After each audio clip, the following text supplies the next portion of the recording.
Então, vamos falar sobre medo, medo do ator. Todo mundo aqui faz teatro, ou quer fazer teatro, ou já faz teatro. Sim, que legal, que legal. Então, vocês já devem ter passado, ou talvez passem ainda por algumas situações, né, de insegurança, de ansiedade, de medo. Vamos falar sobre isso aqui, sobre um outro ponto de vista. A gente vai destrinchar aqui o que é medo, se é realmente medo o que a gente sente no campo do teatro, da interpretação. Tem um sonho de fazer teatro, realize esse sonho, porque fazer teatro é muito bom. Faça, corra atrás. Olá para quem está chegando aí. Então, eu estava dizendo que vou abordar essa questão do medo, a gente vai falar sobre essas inseguranças do ator iniciante, e às vezes nem tão iniciante assim. Às vezes a gente já tem até alguma experiência, mas continua carregando uma série de questões, de bloqueios, e às vezes atrapalha, né? Então vamos entender aqui o que é esse medo.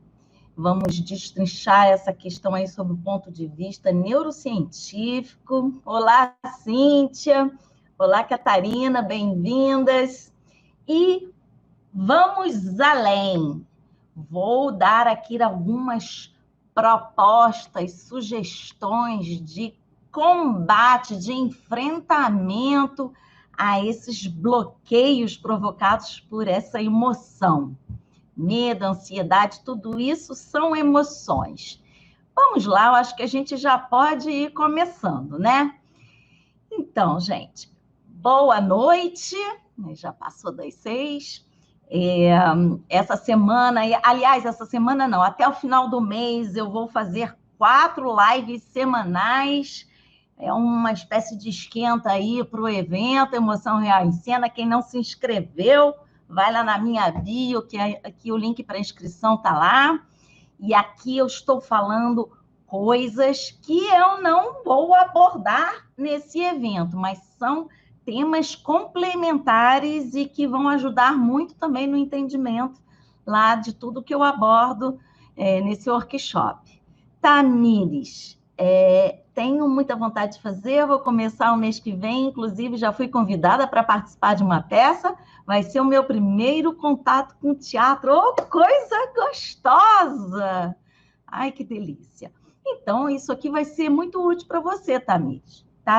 Tamires, isso. Então, vamos lá, gente. Quando a gente fala de medo e ansiedade, a gente está falando de coisas diferentes.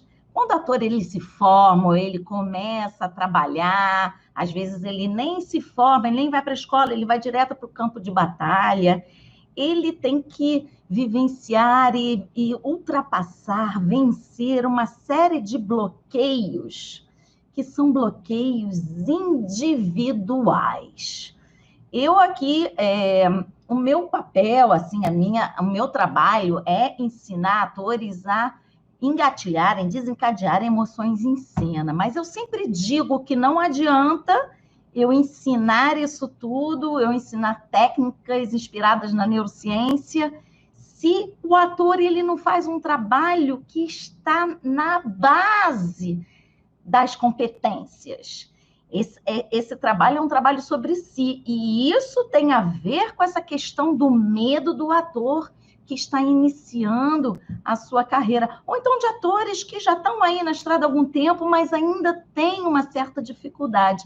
E isso vem muito, turma, dessa falta de conhecimento mesmo, porque nas escolas de teatro ninguém ensina a superar medos. Aliás, ninguém ensina nem o que é um medo, e eu vou falar sobre isso aqui hoje.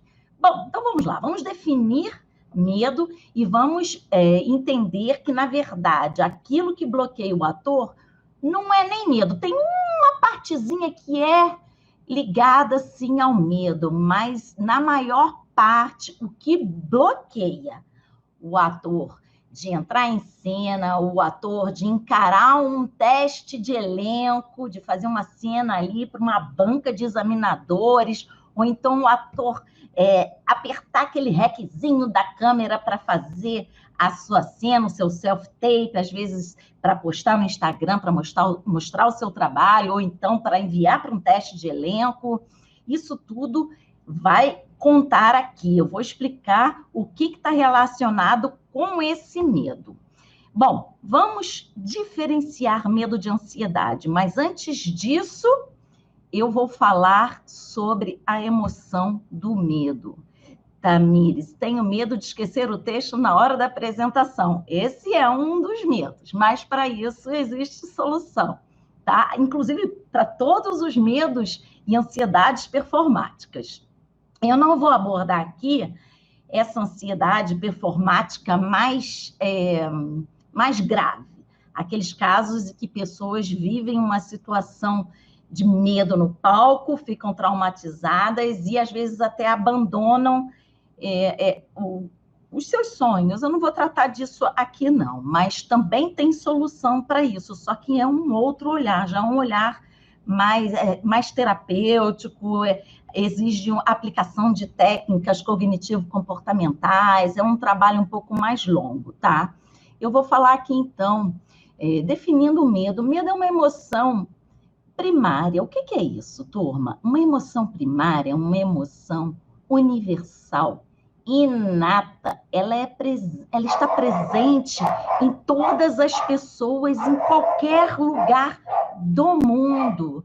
E essas emoções primárias, que são inatas, universais, também não dependem dos processos socioculturais, tá? Você vai desenvolver essa capacidade, você já vai nascer com essa capacidade de sentir e de reconhecer o medo de outras pessoas, tá bom? E por que nós nascemos com algumas emoções primárias, dentre as quais o medo? Porque essas emoções, elas têm um papel, uma função adaptativa, que no caso do medo, é avisar o seu corpo que você está diante de um estímulo aversivo, perigoso, ameaçador e que pode colocar em risco a sua vida. Então, desde já, gente, não tenham medo do medo, tá? Porque o medo não é um vilão. O medo, como toda emoção primária, é uma emoção que está ali para garantir a sua sobrevivência, para ajudar você a reencontrar um equilíbrio psicofísico, o que em ciência a gente chama de homeostasia. Então, não vamos demonizar o medo, porque o medo, na verdade, ele está ali por uma boa causa, para garantir a sua sobrevivência. Isso, às vezes, atrapalha a gente? Muitas vezes atrapalha, porque a cena é uma situação aonde, principalmente quando a gente está começando, o nosso cérebro vai identificar elementos perigosos. Toda cena, toda interpretação, todo ato teatral é a imersão de um lugar desconhecido. Quando você pisa no palco, você não sabe, na verdade, o que vai acontecer. Você está diante ali de pessoas, de gente, você não sabe o que vai rolar durante o espetáculo. Pode acontecer muito imprevisto, muita coisa pode acontecer. E também tem uma questão que aqui é um medo mesmo, porque eu vou diferenciar medo de ansiedade, tá? O medo do teatro, dentro do teatro, ele é muito provocado pela questão do olhar. Sabe aquele arquétipo daqueles olhinhos brilhando no escuro? Sabe? Uma caverna? Isso a gente carrega com a gente, porque lá atrás, nos nossos antepassados, esse medo foi realmente algo que apareceu porque era uma situação que dava medo, né? De ameaça para a vida daquelas pessoas. Então, aqueles olhinhos de lobos no escuro, isso tudo, hoje em dia, a gente pode traduzir como um medo do olhar. E, de fato, existe uma pesquisa neurocientífica muito interessante de um cara chamado Alain Berthoz, ele é um francês contemporâneo, e que ele identificou que quando as pessoas estabelecem contato visual, elas ativam duas estruturas que a gente tem aqui dentro do nosso cérebro, chamada amígdala, não é a amígdala da garganta, não, tá? São duas estruturas aqui que são responsáveis pela regulação do medo. E quando a gente olha no olho, essas duas estruturas, ó, se acendem.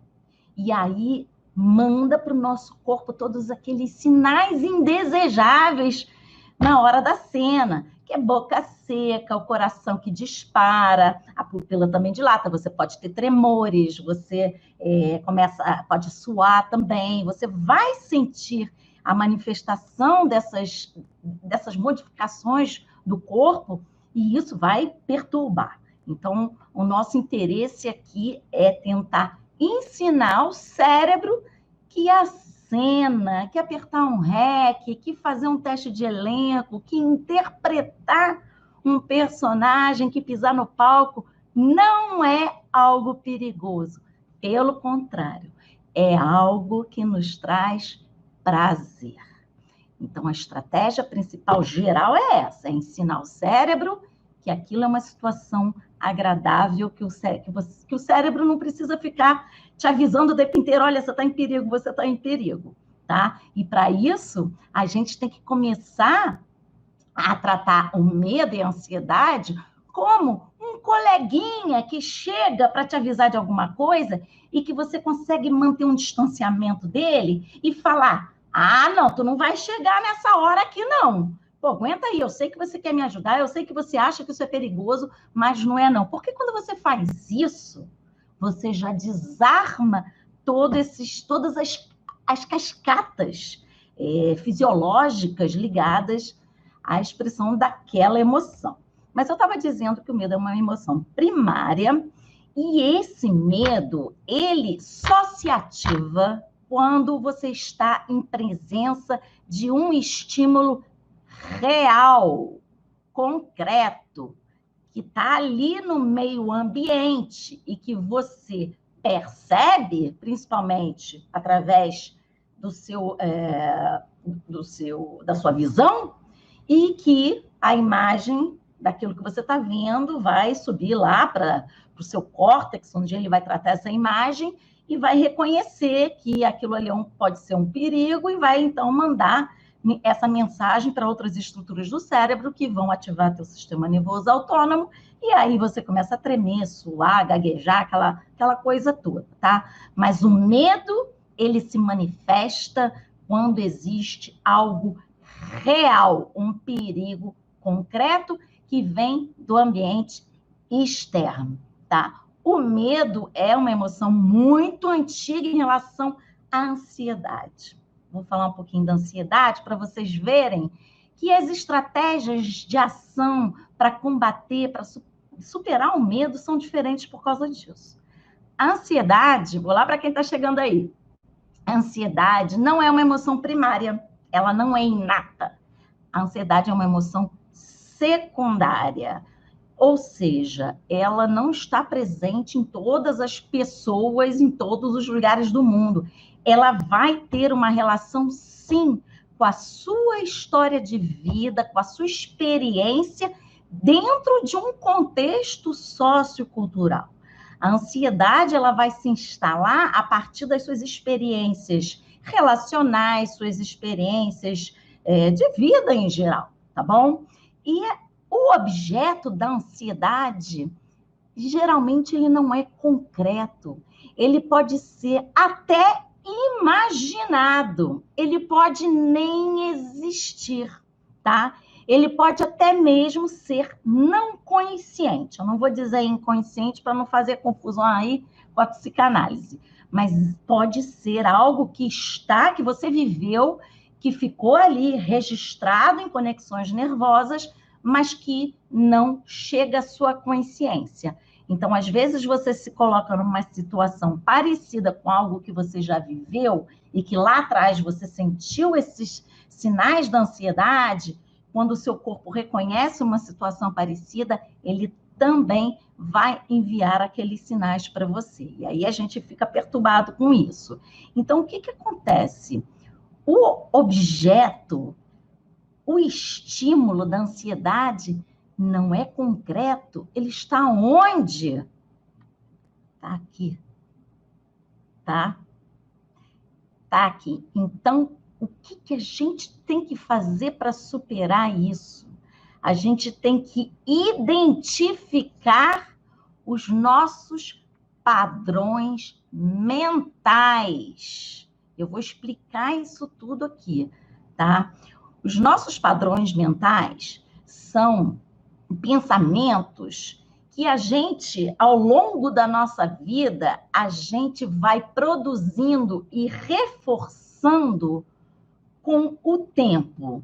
Se você, por exemplo, cresceu numa casa onde a família dizia: você não consegue fazer nada, você não serve para nada, você não serve para nada, você não serve para nada, o que você faz é ruim, você não consegue nada, você não vai ter emprego, depreciando, te colocando para baixo, não te encorajando para a vida, tudo que você for tentar fazer na sua trajetória, você pode ter que enfrentar esses pensamentos automáticos, tipo: não vou conseguir, isso aí não é para mim, fulano faz muito melhor do que eu.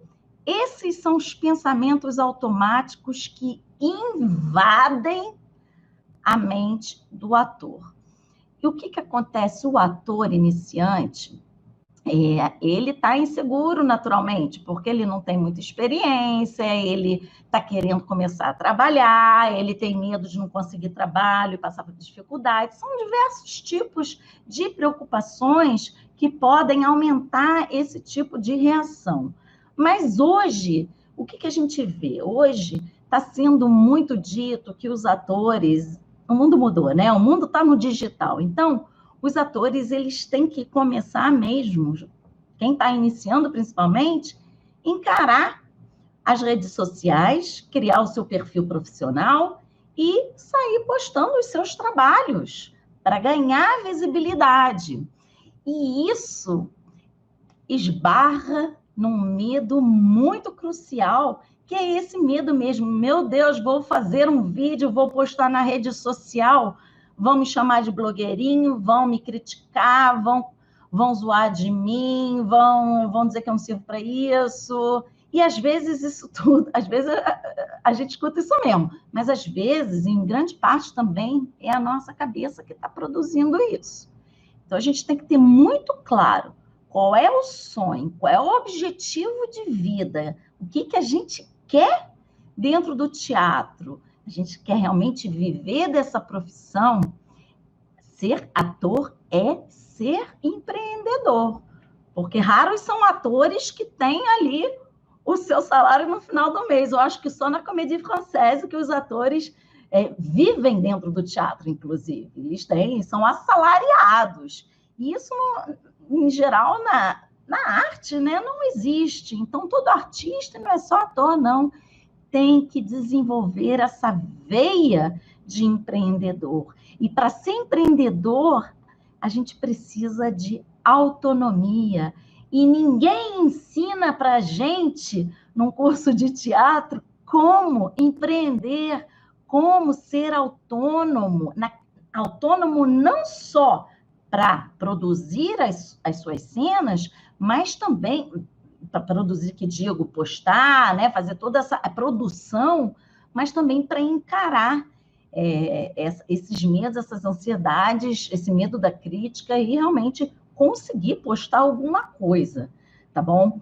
Então, eu vou apresentar aqui algumas estratégias de ação baseado no conhecimento neurocientífico que pode ajudar e bastante o ator iniciante a dar aquele pontapé inicial, porque vocês vão precisar disso para encarar um teste de elenco, para encarar seu espectador com naturalidade, com felicidade, com prazer, para trabalhar com seu colega de cena, para também postar os seus vídeos, vencer esse medo de gravar uma cena, de apertar o tal do REC da câmera, né, para gravar suas cenas. Então, eu vou apresentar aqui para vocês algumas estratégias que a gente pode utilizar de maneira rápida para você começar a fazer, ou seja, para você começar a ensinar o seu cérebro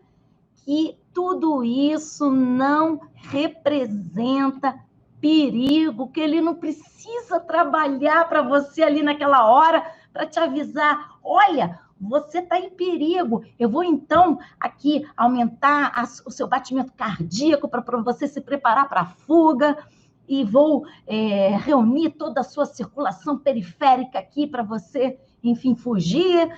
Então, você não vai precisar disso, tá? Vamos aprender como ensinar esse cérebro a se acalmar nesses momentos.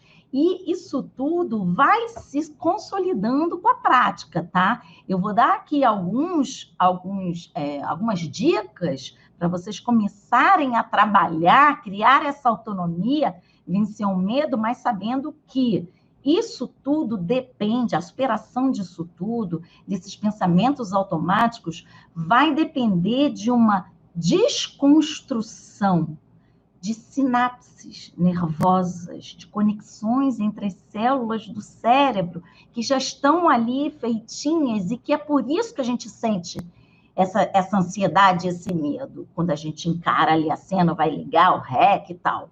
Então, a gente tem que desfazer essas conexões e criar novos padrões de pensamento, de comportamento. E ensinando, então, o cérebro que aquela situação não é uma situação de perigo e que está tudo bem, ele não precisa se incomodar com isso, nem nos incomodar, tá bom? Primeira coisa é, quando esse medo chega, se distancia, dá um nome para o medo, sabe?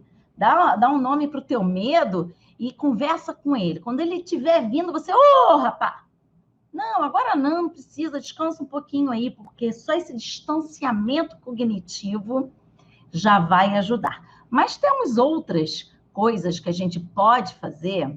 Deixa eu só abrir meu roteirinho aqui, porque são várias coisinhas, várias dicas legais. Olha só, é interessante, sempre que você for fazer um trabalho, que você for ensaiar uma cena, ou que você for fazer um teste de elenco, que você for, enfim, trabalhar com a câmera para enviar um self-tape para um teste, ou então para postar esse conteúdo na sua rede social, faça um pequeno treinamento, e eu vou dar aqui algumas dicas para isso.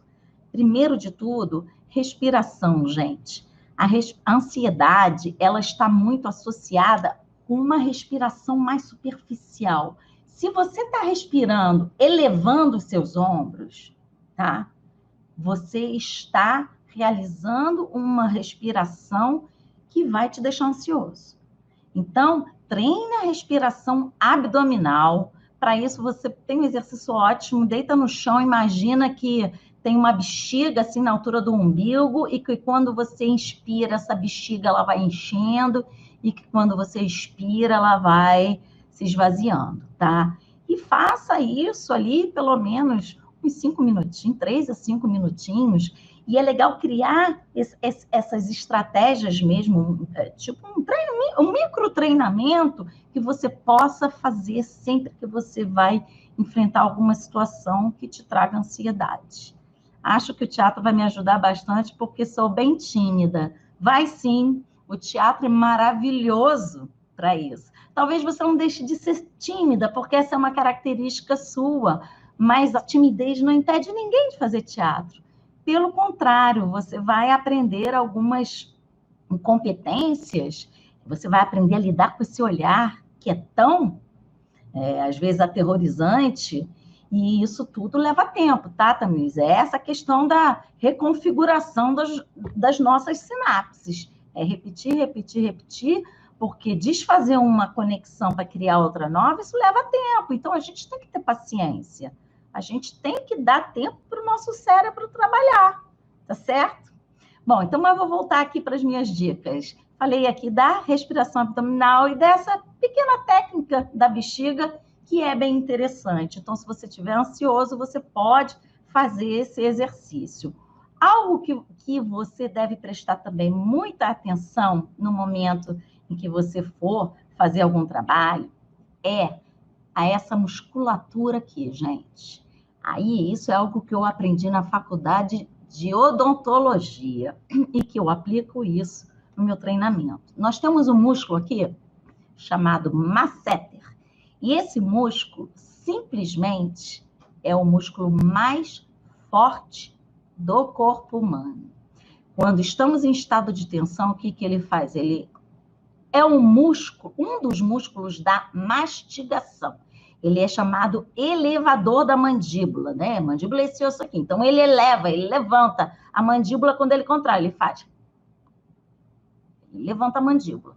Nisso que ele faz assim, a gente faz uma força inacreditável que pode, pesquisas indicaram, que pode levantar até 422 quilos. Agora, vocês têm ideia do que essa musculatura pode fazer para deixar a gente tenso? Então, sempre mantenha o seu masseter. Pode fazer uma massagenzinha aqui, funciona bem, tá? É muito bom. Então, compressa quente, isso ajuda essa musculatura a relaxar, para que você coloque a sua mandíbula em posição de repouso. E essa posição de repouso é uma posição onde os dentes de cima, a arcada superior, ela não vai tocar a arcada inferior. Os dentes não devem se tocar de jeito nenhum. E a língua, ela toca de leve o palato, a parte anterior do palato, tá bom? De leve. Mas, por favor, preste atenção. Se os dentes estiverem tocando, você está gerando tensão e isso não vai ajudar. Não sei se alguém já percebeu, pessoas que estão, assim, mexendo, que mexe aqui o negócio fica mexendo, são pessoas que, você sente que o músculo fica mexendo assim, são pessoas que sofrem de apertamento. É exatamente isso, é ficar apertando esse músculo da mastigação. Gente, isso cansa, mas isso cansa, isso gera uma tensão, isso gera um gasto energético terrível, que fica até difícil lutar contra a ansiedade. Então, sejam vigilantes a essa musculatura, porque só o fato de você desencostar os dentes já vai promover um relaxamento necessário para o enfrentamento, tá bom? A Stephanie já viu, né? É isso, essas pessoas são tensas. Essa massagem ajuda até quem canta. Existe um buraquinho que fica em frente à nossa orelha. Fazer uma massagem suave nessa parte ajuda a relaxar. Pois é, esse buraquinho que tem bem em frente à orelha é justamente a nossa articulação temporomandibular. E quando a gente aperta demais isso aqui, você fica tocando ali no osso. A sua mandíbula, ela vai fazer uma compressão nesse osso temporal aqui, que é onde ela está ligada, para fazer articulação. Então, realmente é bom, gente. Não é mimimi, não, cara. Faça massagem de vez em quando aqui, compressa quente, relaxa a musculatura, e isso pode te ajudar. São pequenas coisinhas, mas muito potentes, para te botar nessa situação de relaxamento e de autoconfiança, porque vamos ter técnicas aqui para isso também, tá? Então, essa é uma dica muito importante. Agora, tem uma que é para mexer ali direto na fisiologia, mas mexer na fisiologia do nosso sistema de recompensa. O nosso sistema de recompensa, para quem não conhece, é aquele sistema cerebral responsável pelo prazer e pela satisfação. Quando você está com fome, e às vezes a gente está com fome de comer bobagem, né? Pizza, hambúrguer, McDonald's, essas coisas. Às vezes, né, um bom salgadinho, ou chocolate. É que eu não gosto muito de chocolate. Mas uma boa coxinha de galinha, sabe? Quando você está com aquele desejo de comer aquele negócio. Então, quando você está nesse desejo, você está o quê? Imaginando aquele objeto de desejo. Você fala, ai, que vontade de comer a pizza. Quando você fala em pizza, a pizza já está ali, a imagem mental já está formada no teu córtex ali, responsável pelo teu sistema visual, tá? Você já está imaginando. E aí, porque imaginar é ver, tá? Falei sistema visual porque já tem pesquisa dizendo que imaginar, dizendo não, comprovando, imaginar é ver. Isso significa que imaginar ativa áreas do cérebro como se a gente realmente estivesse vendo alguma coisa. Então, reserva isso aí para o trabalho do ator, porque é vital, é de uma importância sem precedentes. Mas vamos voltar aqui na fisiologia dessa história da pizza. Quando você está imaginando a pizza aí, esse sistema ele vai mandar informações para a sua cognição, que vai ser responsável pela criação de estratégias para adquirir aquele objeto de desejo. Então, você vai lá, pega o teu celular, vai no iFood e tal, pô, se não tem grana, vai arrumar uma grana, e aí você vai bolar essa estratégia de ação para conseguir o que você quer. Aí você comprou, encomendou lá no iFood o teu negócio. Gente, não estou ganhando dinheiro do iFood não, tá? Foi só um exemplo. Aí você encomendou a sua pizza. Você já está produzindo dopamina porque você está antecipando esse prazer. Esse sistema de recompensa, ele trabalha com a imaginação no sentido de você imaginar que você já está consumindo aquilo. E nisso que você está antecipando esse prazer, o teu cérebro está fabricando e jorrando dopamina, que é o hormônio do prazer. E quando você consome, finalmente, a pizza chega e você vai comer a pizza, aí você começa a produzir endorfina, que é o hormônio responsável por aquele sentimento de satisfação, de completude, tá legal? Então, assim, é fácil acionar esse sistema de recompensa para gerar esse prazer, porque o prazer, ele vai entrar em choque com o circuito do medo. Então, se você foca na produção de hormônios, de substâncias químicas no teu cérebro, esse prazer vai acabar dominando aquele circuito do medo. Tá? E isso é muito usado em cena, porque a gente vai, mesmo atores muito experientes, sente aquele friozinho na barriga, né? Aquelas borboletas na barriga. O que acontece? Você entra em cena, que é normal, tá? Você acaba canalizando aquela energia para o seu prazer. Mas quando você entra em cena, você vai começando a degustar daquela cena e o prazer de estar ali executando aquela partitura cênica vai dominar e abafar esse sistema, esse circuito responsável pelo medo e pela ansiedade também, porque a ansiedade é uma forma de medo, só que é um medo secundário. A ansiedade ela vai usar todo o circuito neurobiológico do medo, tá? É como se fosse um medo secundário, ok? Então, assim, o que você pode fazer? Você tem muito medo de ligar o REC da câmera, por exemplo, para gravar a sua cena? Então, faça coisas que vão agir nesse sistema de recompensa.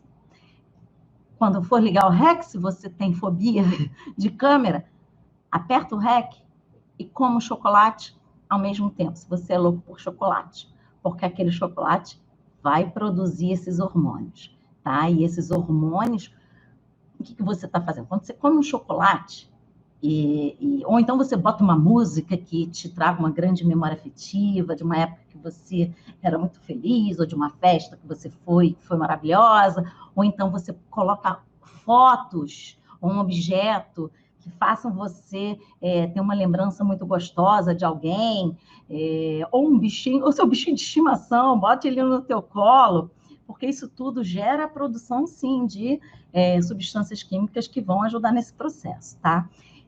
A gente estava falando de timidez aqui. A timidez, hoje, ela está sendo combatida de forma farmacológica com remédios sintéticos de ocitocina, que é um hormônio que a gente produz quando a gente tem um contato, um abraço, quando a gente está abraçando nosso bichinho de estimação. Então, assim, a ocitocina realmente é algo que ajuda na timidez, é um recurso neurobiológico mesmo para ajudar no combate, na superação dessa timidez, pelo menos para entrar no palco. Mas quando você for fazer alguma coisa que realmente te dá ansiedade para começar a trabalhar isso tudo, come esse chocolate, bota uma música que você gosta e vai repetindo isso. Mas tem que fazer aquilo que dá medo ao mesmo tempo. Porque o que acontece? Você vai estar enviando duas informações para o teu cérebro. Uma de uma coisa muito gostosa e outra de uma ação que o teu cérebro reconhece como algo perigoso, algo arriscado. E que aí isso vai entrar em choque. Ele vai aprender ele vai associar o prazer ao ato de ligar o REC, ao ato de pisar em cena, o ato de gravar um vídeo, ou de qualquer outra coisa, de falar em público. Então, vai dar uma palestra, entre comendo um chocolate, tomando um cafezinho, se você gosta de café, para você estimular toda essa maquinaria neurobiológica que é natural, com coisas gostosas, tá? Então, assim, eu estou tentando dar dicas de várias formas da gente superar esse medo com estratégias fisiológicas, comportamentais e cognitivas. Eu estou aqui falando de uma estratégia fisiológica, tá bom? Então, vamos produzir dopamina, turma. Compre caixas de chocolate e vai repetindo. Não pode deixar de fazer, tá? Não pode deixar de fazer. Tem que fazer ao mesmo tempo, porque aí você vai ensinando o seu cérebro que aquilo é uma coisa maneira, uma coisa que você gosta e que ele não precisa entrar em ação ali para te perturbar naquela hora. Bate um papo com o teu medo, dá um nomezinho para ele, fala, aqui não tem lugar para você não, aqui é uma coisa, estou fazendo uma coisa maneira. E aperta o REC, vai comendo e falando o seu texto lá, treinando mesmo, não precisa ser o texto definitivo, a cena definitiva, mas isso é uma forma de treinamento que você pode instituir para vencer em pouco tempo esse tipo de reação que atrapalha mesmo a gente, tá? Outra coisa muito importante, vou ensinar um exercício aqui para vocês que acalma o coração, tá? É o padrão efetor da ternura. O que é padrão efetor? É um conjunto de práticas respiratórias, expressivas e posturais. É você executar a assinatura fisiológica, respiratória, expressiva e corporal de uma emoção. É com isso que eu trabalho também. Então, na ternura, essa emoção é muito legal porque ela tem a capacidade, é uma das poucas emoções que tem a capacidade de reduzir os seus batimentos cardíacos, a sua frequência cardíaca. E essa respiração é assim, você inspira até a metade da capacidade respiratória, vamos dizer que se você encher todo o pulmão, você vem até aqui, ó. Tá? Então, você vai vir até mais ou menos aqui na altura do meu óculos, eu estou botando a minha cabeça como referência, tá? Você vai inspirar, não até aqui, expirar. Aí, quando chegar aqui, você vai fazer uma pequena pausa respiratória, vai fazer assim. Inspira, expira, pausa respiratória. Inspira, expira, pausa respiratória. É uma respiração constante que não tem alteração nem de frequência, nem de amplitude. Fica nisso o tempo inteiro. Se você tiver numa situação que o teu coração está disparado, faça esse exercício. Mas não é só a respiração. A respiração ela tem que vir acompanhada de um relaxamento total do corpo. Então, você vai prestar atenção também nessa coisa dos dentes, nesse músculo, Todo o rosto relaxado, o corpo também relaxado, verifica se não tem nenhuma tensão. E aí, vou tirar óculos para vocês verem melhor. E aí vocês vão fazer o seguinte, vocês vão dar uma inclinadinha de nada com a cabeça, como se vocês estivessem vendo um bichinho muito bonitinho, que a gente faz, sabe? Então você vai fazer esse movimento e dar um pequeno sorriso. Vocês vão fazer isso, totalmente relaxado, só esse pequeno sorriso de boca fechada. E fazer essa respiração. Só isso.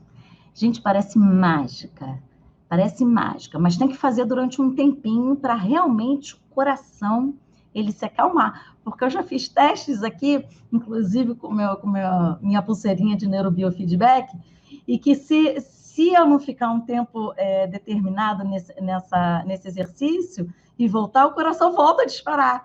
Então, você tem que ficar um tempinho ali até ele acostumar. Mas isso, gente, parece mágica, é muito louco como isso funciona. Isso é ciência, tá? Isso aí foi descoberto em laboratório neurocientífico. A live vai ficar salva, sim. Vai ficar tranquila, Lana. Outra coisa, desculpa. O olhar.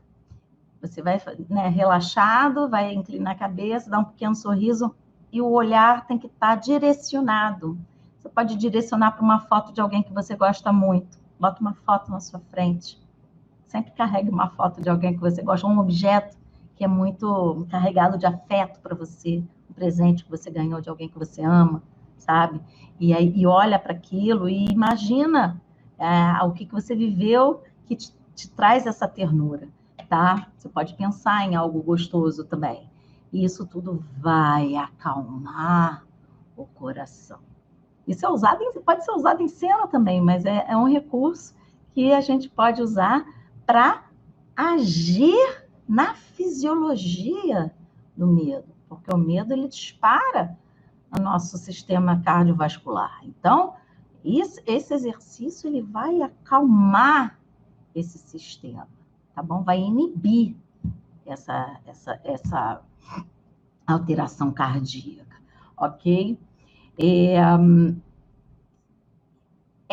Quando você faz esse movimento com a cabeça, isso tudo, na verdade, é uma estratégia também expressiva, né? Você vai, isso, e a respiração mais ligada à fisiologia. Então, é uma estratégia dupla, expressiva e fisiológica, tá bom?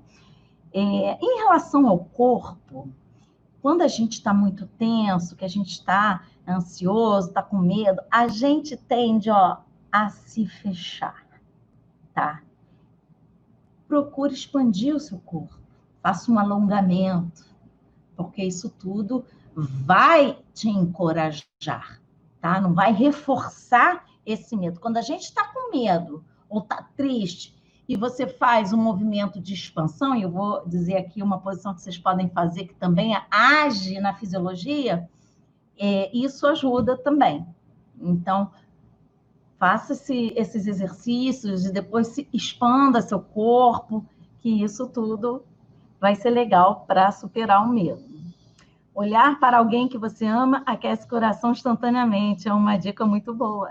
E vai produzir ocitocina, é bom para quem é tímido, e vai acalmar, com esse exercício, acalma o coração, tá bom? Então, posturas expansivas. Agora, a gente tem uma coisa muito legal, que é fruto de uma pesquisa, eu vou mostrar o livro para vocês, que esse livro é muito legal, O Poder da Presença. Isso aqui não tem a ver com teatro, não, tá? Pelo nome pode até parecer, mas esse livro aqui foi escrito por uma psicóloga sobre comunicação não verbal. Ela tinha interesse em assim, pesquisar como as pessoas podem ter pleno controle do seu sistema emocional para encarar entrevistas de emprego, essas coisas, falar em público. Então, ela faz uma pesquisa sobre comportamento não verbal. Deixa eu ver aqui.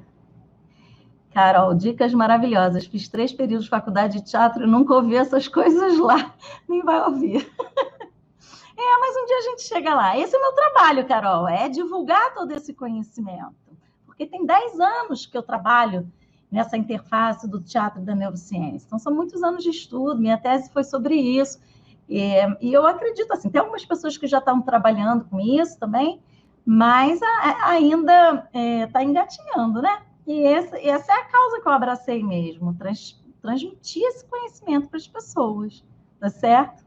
Você já fez psicologia? Fiz sim, eu sou formada em psicologia. Eu sou formada... Gente, minha história é meio doida. Eu sou formada... Minha primeira faculdade foi psicologia, eu estudei na PUC do Rio. Depois eu fiz teoria do teatro na Unirio.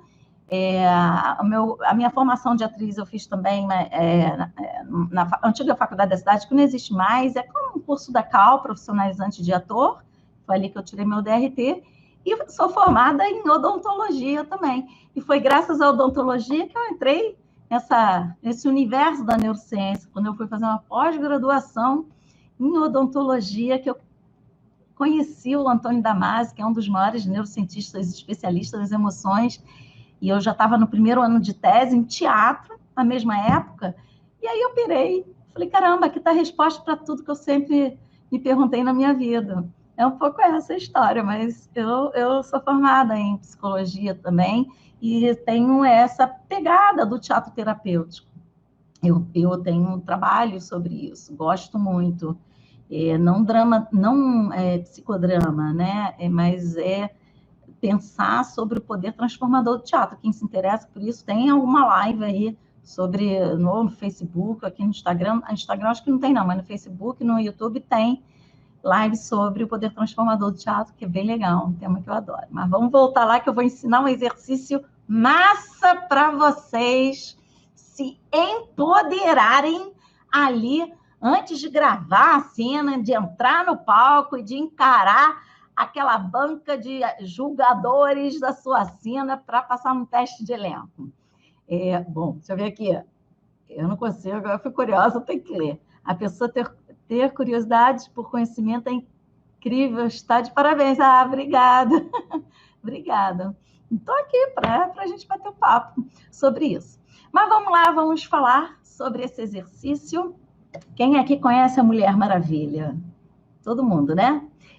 Quem conhece a posição da Mulher Maravilha? Que é aquela posição de pernas afastadas, com a mão as mãos assim abaixo da cintura, né, na altura do quadril, e com um certo ar altivo, assim, né? Aquela postura da Mulher Maravilha. Vocês podem botar aí no Google para ver exatamente qual é a postura. Mas eu estava falando desse livro, da Amy Cuddy, o nome dela, essa pesquisadora, o que ela fez? Ela fez uma pesquisa colhendo material biológico das pessoas antes e depois de fazer esse exercício da Mulher Maravilha, essa postura. Botou essas pessoas que estavam fazendo a pesquisa para fazer essa postura durante 5 minutos, tá? 5 minutos fazendo essa postura da Mulher Maravilha. Vocês sabem o que acontece com o seu corpo quando você faz isso? 2 coisas muito legais. Primeiro, o seu corpo vai produzir testosterona. E testosterona não é só um hormônio sexual, não. A testosterona é uma substância que está associada a todo comportamento de risco. Sabe, pessoas que gostam de esportes radicais? Essas pessoas são cheias de testosterona. É aquilo que te dá coragem. É aquilo que te empurra e você diz, agora eu vou, sabe? Então, você consegue produzir testosterona.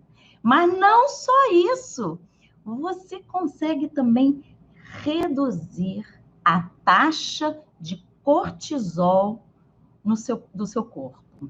E o cortisol, para quem não sabe aqui, cortisol é o hormônio do estresse, tá? E esse hormônio, quando você vive sob estresse crônico, o tempo inteiro, sob estresse, esse hormônio ele chega num nível que ele tem a capacidade de destruir o teu sistema nervoso, as suas células nervosas. Então, tomem cuidado com o estresse também, tá? Porque isso não vai ajudar nada no aprendizado, ok? Então, olha que legal, você fazendo essa posição aí da Mulher Maravilha por 5 minutos, você vai produzir naturalmente essas substâncias no teu corpo que vão te jogar para aquilo ali que você tem que fazer. E repetindo essas manobras, e repetindo ali o ato de gravar, de fazer a cena, né? Vocês vão, aos poucos, criando novas conexões na sua rede neural, e daqui a pouco, ó, puro prazer. Esse teu coleguinha medo, ele não vai nem chegar perto. Ele falar, ih, fulano não quer mais nada comigo não, nem vou aparecer mais por aqui. Deixa eu ler aqui. Eu faço, às vezes, a postura, Carol, da Mulher Maravilha, ouvindo afirmações positivas. Faz muita diferença no nosso comportamento. É incrível. Olha que legal. Obrigada, Carol, por esse depoimento aí, esse retorno. Que legal. Débora, essa postura é muito usada pelas ginastas olímpicas. Exatamente. Verdade, eu não tinha pensado nisso. Olha que as minhas filhas fizeram ginástica, é isso mesmo. Inclusive, até na hora que elas entram, né? Que elas fazem aquela, na verdade, aquela apresentação, saudação para o júri, né? O jurado, se elas não fizerem isso, elas são desclassificadas, antes e depois do treino, né? Da apresentação. Isso realmente pode gerar essa coragem, sim. Mas, turma, essas são algumas, então, dicas para vocês agirem ali sobre a fisiologia do medo, da ansiedade. Mas eu estava falando aqui que a ansiedade é o principal problema mesmo do ator. Porque temos, então, que trabalhar sobre a nossa cognição. A gente viu que estratégias comportamentais, fisiológicas, que está tudo ligado, né? Essa coisa da posição é uma estratégia comportamental, mas é fisiológico também.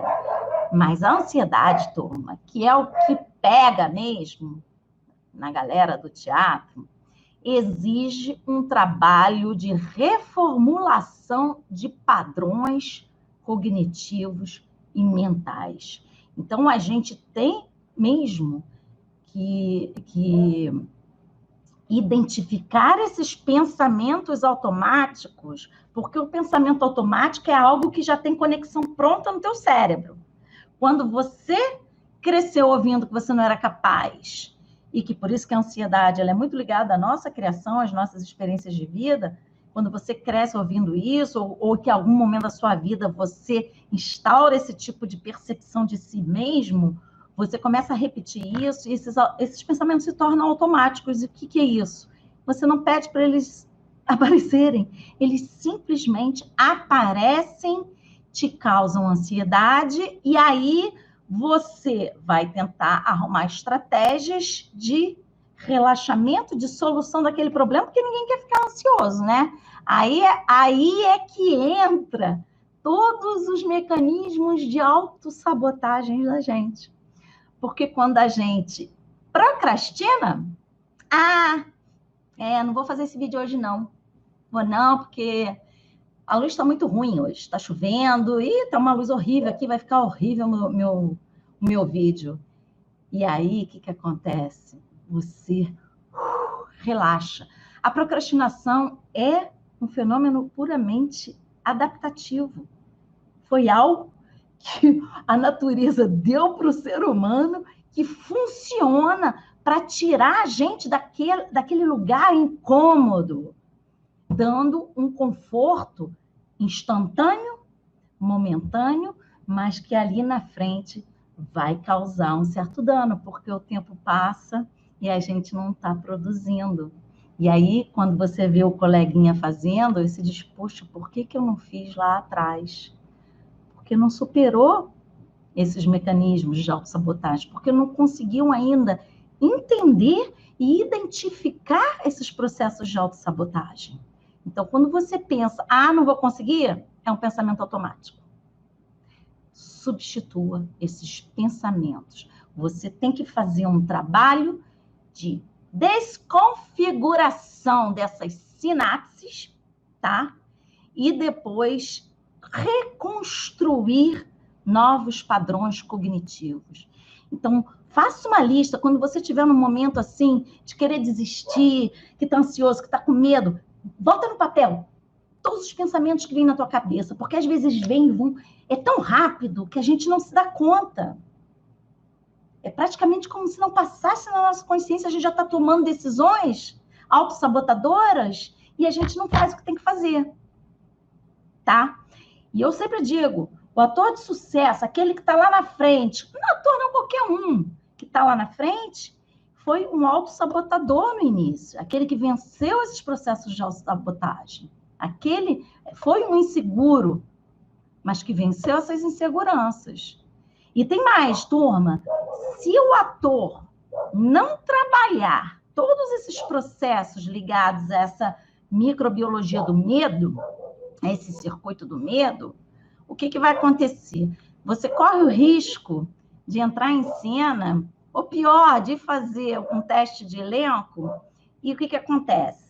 Se você não estiver muito seguro do teu texto, se você estiver realmente assim ansioso, inseguro porque você quer muito aquele papel, quer muito aquele trabalho, e você se deixar levar por isso, e aquilo tomar conta de você, sabe o que vai acontecer? Durante a sua cena, isso tudo vai estar penetrando na sua partitura cênica.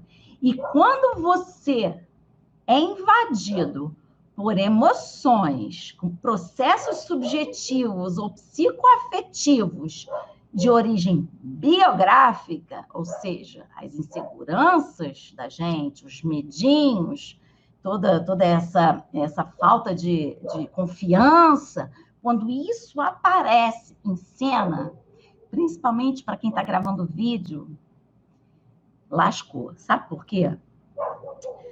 As emoções, a gente tem essas emoções, esse sistema emocional, esse cérebro límbico, ele capacita a gente a sentir emoções para proteger o nosso corpo, para achar nosso equilíbrio, mas a gente também é capacitado, a gente é aparelhado também para identificar esses processos emocionais no outro. E isso não acontece de forma intelectual.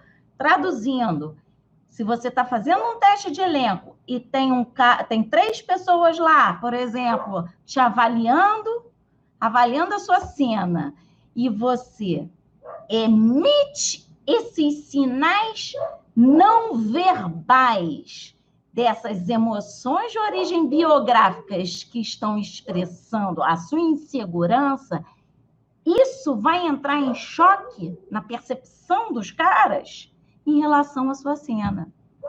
Então, vai gerar um conflito. E aí é a hora que ele diz assim, não rola, tá? O importante é você ter uma partitura cênica tão hermeticamente construída, com links, com elos de uma ceninha, de uma frase para outra, que não permitam você abrir um espaço para deixar entrar essas inseguranças todas.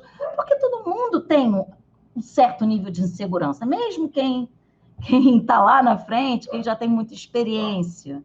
Chega um dia que você quer muito aquele trabalho e vai pintar essa insegurançazinha, mas se você faz todas essas estratégias aí de combate a esses sinais fisiológicos do medo, da ansiedade, e além disso, você constrói uma cena totalmente fechadinha e que você possa entrar ali, começar e ficar com foco total naquilo, você precisa desenvolver o teu foco.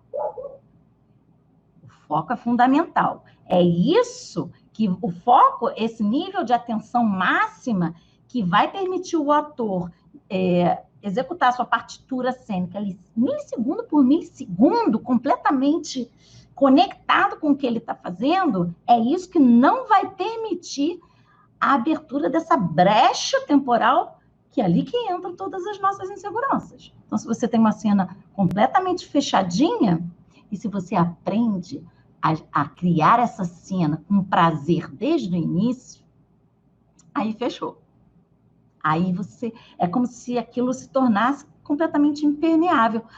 Aí sim, você vai estar em flow, fluindo dentro daquilo. Ali você vai estar completamente presente. E essa presença e essa sintonia, harmonia da tua comunicação verbal com a sua comunicação não verbal, sem interferência de expressões que vêm dessa biografia, desses medos pessoais, você vai conseguir captar a atenção do outro, do seu julgador, do seu espectador, e aí é aí que eles entram na sua magia, é ali que você ganha parada, tá certo?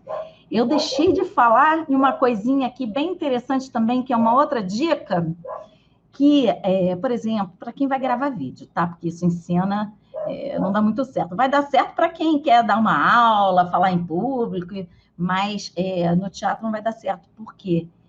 Quando a gente está muito ansioso, a gente tende a ter um aumento da nossa motricidade periférica. Perna e mão, muito gesto, né? Quando a gente gesticula demais, dá na cara e aumenta e reforça toda essa ansiedade.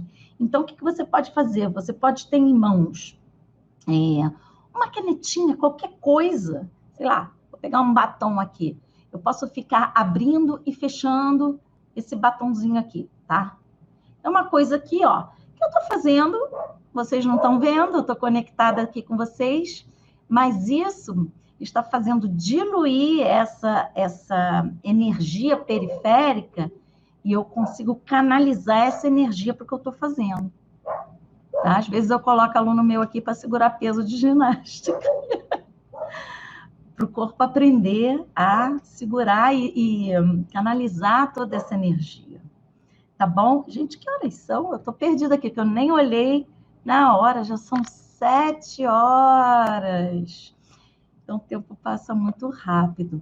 Mas é mais ou menos isso, assim, que eu tinha para trazer hoje. Eu acho isso muito importante, porque não adianta a gente aprender um monte de coisa, cantar, a sapatear, a dançar, a fazer acrobacias vocais, a trabalhar respiração, em cena, enfim, ficar treinando isso tudo, adquirir um monte de habilidade mímica.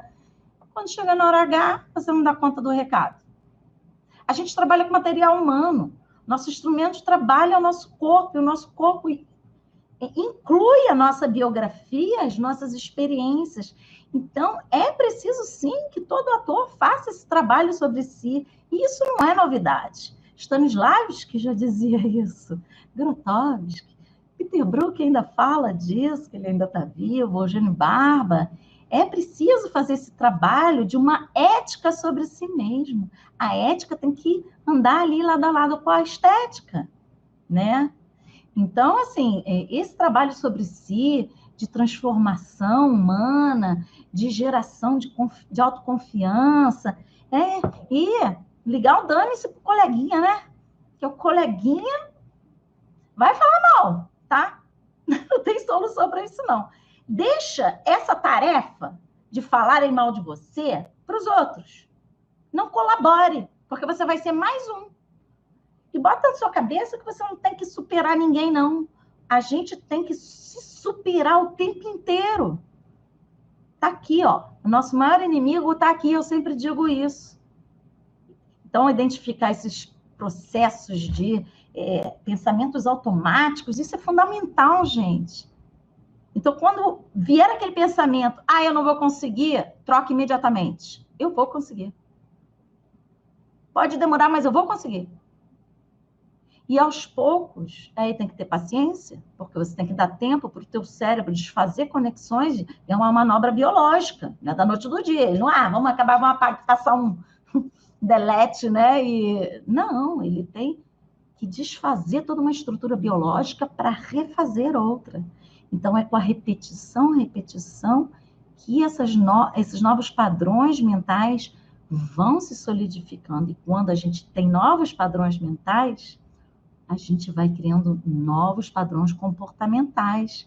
Então, tudo que a gente vai fazer vai na direção daquilo lá que você está pensando. Vai na direção da realização do teu sonho. Não é mimimi isso, não. Sabe? Todo esse conhecimento, que até ligado também à questão da meditação, de mentalização, é científico, está aí, está comprovado. A meditação é importantíssimo. E o foco, turma? Estava falando aqui de foco. Sem foco, sem atenção, vai ser difícil. E a gente vive um momento difícil porque 80% da população brasileira sofre da síndrome do pensamento acelerado, porque, ó, celular o tempo inteiro, tá? A gente recebe muita informação o tempo inteiro. O nosso cérebro não descansa. E isso vai prejudicar o desenvolvimento da sua capacidade de atenção, de foco. Então, dá um tempo de tela. Quer ser um ator, dá um tempo de tela, sabe? Trabalhe sobre si mesmo. Crie um pequeno protocolo de exercício diário para ir trabalhando. Porque a oportunidade, quando chega, a tal da sorte, é quando a oportunidade chega para alguém que está preparado, né? Se ela chegar e você não estiver pronto, olha que chato. Deixa eu ler aqui. Zé Dora, infelizmente tem um compromisso agora, espero que a live fique salva. Vai ficar salva sim, ó, deve ter saído, assisti um pouco e já amei. Parabéns por todo esse conhecimento. Obrigada. Eu acho que, eu não sei se eu pulei algum... Oi, Jaque. Eu não sei se eu pulei algum comentário aqui, às vezes eu fico meio perdida, mas eu acho que era isso, gente. Ficou alguma dúvida? Querem fazer algum comentário, alguma pergunta?